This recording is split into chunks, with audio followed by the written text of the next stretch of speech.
Bish. Bukan tak backup. Dia terkejut. Dia makin sampai.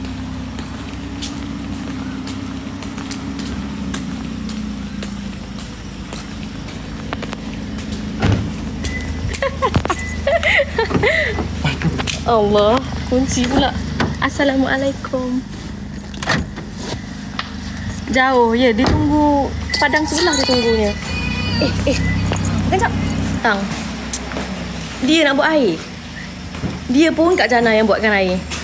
Expired dah tu. Itulah expired ni. Makan dah, Berapa suara YB? Kak Jana ada tak? Tiga. Oh, Kak Jana pergi tengok konsert lagi. Ni. Ni. Ni motor dia. Motor ni kalau dia start satu petaling jaya dengar.